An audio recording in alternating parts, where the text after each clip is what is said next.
पार्थ पवार पण मुख्यमंत्र्यांना भेटलेले आहेत. मला माहित नाही ते कशासाठी भेटले.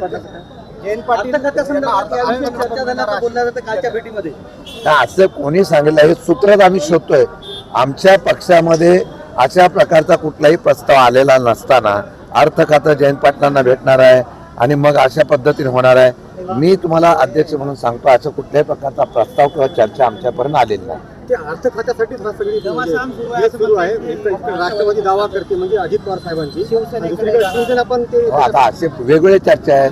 मग सुनेत्रा पवार आणि यांना राष्ट्रवादी त्यांची काँग्रेस आणि आमची राष्ट्रवादी काँग्रेस पक्ष एकत्र येणार, एनडीए मध्ये आम्ही बाहेरून पाठिंबा देणार का काय, अशा वेगवेगळ्या चर्चा आहेत.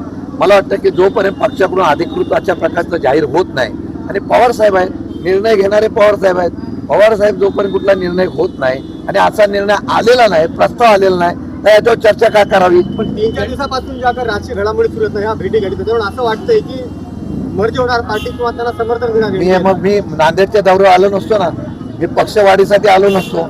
पक्षवाढीच्या संदर्भातून माझ्या नेत्यांनी आदेश दिला. 15 ऑगस्ट नंतर आम्ही पूर्ण महाराष्ट्र पिंजून काढणार आहोत. मी असेल, सुप्रियाताई असेल, सगळे खासदार आमदार आमचे सगळे एक आहेत. आम्ही आता महाराष्ट्र पिंजून काढणार आणि मी परत सांगतो आदरणीय पवार साहेब सुद्धा महाराष्ट्रामध्ये दौरा करणार. आता आपण ज्या पद्धतीने म्हणत आहात की राष्ट्रवादी एनडीएत सामील होणार नाही, मात्र आता जे अयोध्ये मंदिरातील चोरी प्रकरणासंदर्भात असो, जे आंदोलन होतात काँग्रेसचे राष्ट्रवादीचे, त्याच्यावर मात्र सावध भूमिका आहे राष्ट्रवादी काँग्रेस. अजिबात नाही, अजिबात नाही.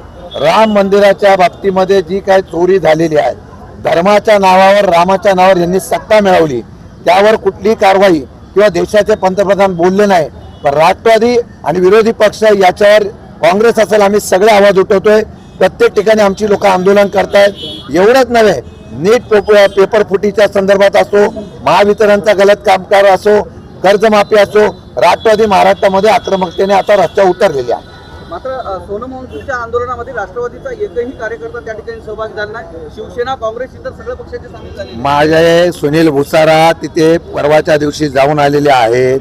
माझ्या बरोबर ते आता आहेत. उद्यापासून संसद अधिवेशन चालू होत आहे. आम्ही इंडिया आघाडीचे सगळे खासदार तिथे आवाज हा उठवणार आहेत आणि आमचे सगळे दोन्ही राष्ट्रवादी 15 दिवसात एकत्र येतील आणि सुप्रिया दीदींना जे आहे ते मंत्रिपद मिळेल. कोण म्हणाले? रवी नारायण ज्योतिषी कधी त्यापासून झाले मला माहित नाही. अगोदर त्यांचंच पहिलं त्यांनी बघावं, मग दुसऱ्यांदा तो ज्योतिषी सांगावं. नाही, पण हे जे तुमचे नेते आहेत ना, जयंत पाटील असतील, जयंत पाटील मुख्यमंत्र्यांची परवा त्यांनी भेट घेतली, एकनाथ शिंदेची भेट घेतली, चव्हाणांची भेट घेतली. असं आहे की एखादा नेता पक्षाचा आहे, तो एखाद्या कामासाठी गेला तर त्याला राजकीय भेट होत नसते. त्यांनी त्या दिवशी जयंत पाटलांनी स्पष्ट शब्दात सांगितलं की मी माझ्या असलेल्या ईश्वरपूर असलेल्या नगरपालिकेच्या कामानिमित्ताने मुख्यमंत्र्यांना भेटलो. काल त्याच हेतूने ते उपमुख्यमंत्र्यांना भेटले ज्यांच्याकडे नगर विकास खातं आहे. त्या भेटीचा अर्थ लगेच वेगळ्या पद्धतीने करण्याचा कोणी प्रयत्न करू नये.